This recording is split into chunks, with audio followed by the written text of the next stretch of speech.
Si vous êtes à la recherche d'un terrain, mais vous ne savez pas par où commencer, cette vidéo est exactement ce qu'il vous faut. Dans les prochaines minutes, nous allons explorer ensemble les 6 points essentiels à vérifier avant d'acheter un terrain. Ces étapes sont cruciales pour éviter des erreurs coûteuses et s'assurer que votre investissement correspond vraiment à vos attentes. Restez bien jusqu'à la fin car je vais partager avec vous un bonus important qui pourrait faire économiser énormément d'argent et de temps. By the way, mon nom c'est Émeric Paiement, courtier immobilier et cofondateur de Jumeaux Immobilier. Et si vous aimeriez avoir plus d'informations sur le marché immobilier à Gatineau ou à quoi ça ressemble de déménager ici, sentez-vous à l'aise de nous contacter. Toutes nos informations sont ici au bas de l'écran et dans la description de la vidéo. Commençons par un aspect souvent négligé mais pourtant crucial, les zones humides. Donc c'est important de vérifier si une partie ou la totalité du terrain que vous souhaitez acheter est située dans une zone humide, un marécage ou une tourbière. Pourquoi? Parce que ces zones sont soumises à des réglementations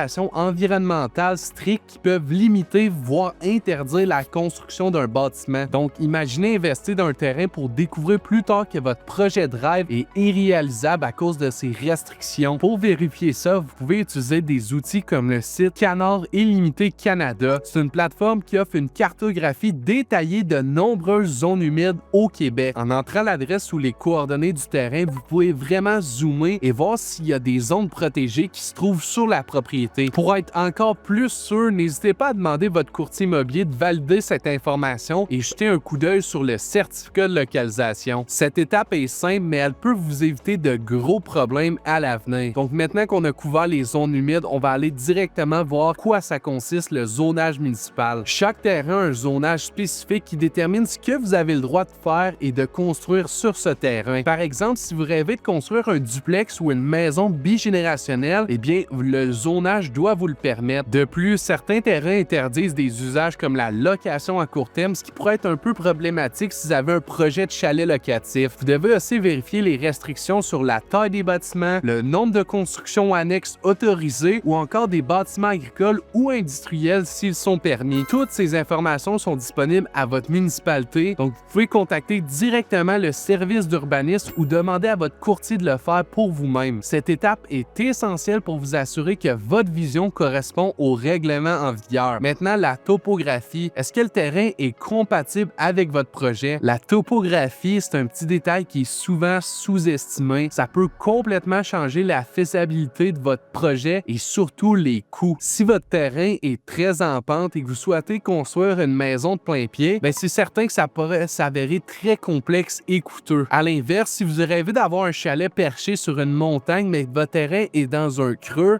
c'est certain que le résultat ne pourrait pas être à la hauteur de vos attentes. La végétation est également un indicateur très important. Un terrain boisé peut sembler très charmant, mais il pourrait nécessiter un défrichage important, ce qui pourrait coûter des milliers de dollars. C'est pourquoi c'est indispensable de visiter le terrain en personne. Il faut bien prendre le temps d'aller marcher le terrain, aller l'observer, puis vraiment s'assurer que l'endroit répond à vos attentes, non seulement sur le plan technique, mais aussi émotionnel. Par la suite, ça m'apporte à une étape essentielle pour les installations septiques. On parle ici du test de percolation. Donc, c'est un test qui permet de déterminer si le sol est adapté pour des installations et un système septique comme un champ d'épuration. Pourquoi c'est important? Parce que si le test échoue, votre terrain pourrait être inutilisable pour un projet résidentiel. Faire réaliser ce test, ça coûte environ 1000 $, mais c'est un investissement indispensable. Voici une astuce très importante. Incluez le test de percolation comme condition dans votre promesse d'achat. Donc, qu'est-ce que ça signifie? C'est que si le test échoue, vous pouvez rendre la transaction nulle et non avenue. Ça peut sembler évident, mais beaucoup de gens oublient cette étape et se retrouvent coincés avec un terrain qui est inutilisable. Donc, encore une fois, votre courtier immobilier va vous aider à inclure cette condition et à gérer les démarches nécessaires. Maintenant, l'accès à eau. Creuser un puits ou non, ça va être un point très important. Si le terrain n'est pas relié à un réseau municipal d'aqueduc, vous devez creuser un puits artésien. Mais avant de le faire, c'est essentiel de savoir si c'est faisable. Parlez aux voisins et contacter des entreprises locales spécialisées dans le forage de puits. Posez des questions sur la profondeur moyenne des puits dans la région ainsi que le débit d'eau. Toutes ces informations vous donneront une bonne idée des coûts et des défis potentiels futurs. Maintenant, le ressenti sur le terrain, c'est une étape qui est souvent oubliée. C'est probablement le plus important, mais la plus simple en même temps, c'est d'aller marcher le terrain. Ça peut sembler anodin, mais le simple fait d'aller vous promener, faire faire le tour complètement du terrain peut vous donner une idée très claire si cet endroit est fait pour vous. Ressentez l'environnement, écoutez les sons, imaginez votre projet se concrétiser. Parfois, ce qu'on voit sur papier ou simplement sur Google Maps ne reflète pas réellement la réalité, donc assurez-vous de vous y rendre personnellement et physiquement. Et comme promis, le bonus, si on vous dit que le terrain a un accès à l'eau, vérifiez absolument si cet accès est notarié ou s'il s'agit simplement d'une entente de bons voisins. Pourquoi c'est si important? Eh bien, un accès notarié, ça garantit vos droits, tandis qu'une entente informelle, ça peut être contesté. De plus, si vous envisagez de louer un chalet, les locataires pourraient ne pas avoir accès à toutes les commodités si l'entente n'est pas claire. Aussi, un point important, à savoir si vous pouvez faire l'installation d'un quai ou non. Souvent, un point qui est très négligé, donc assurez-vous de connaître l'information. Donc, on comprend que pour acheter un terrain, il faut être méthodique et vigilant. Acheter un terrain, ça peut sembler plus simple que d'acheter une maison, mais en réalité, ça comporte son lot de défis. En prenant le temps de vérifier ces 6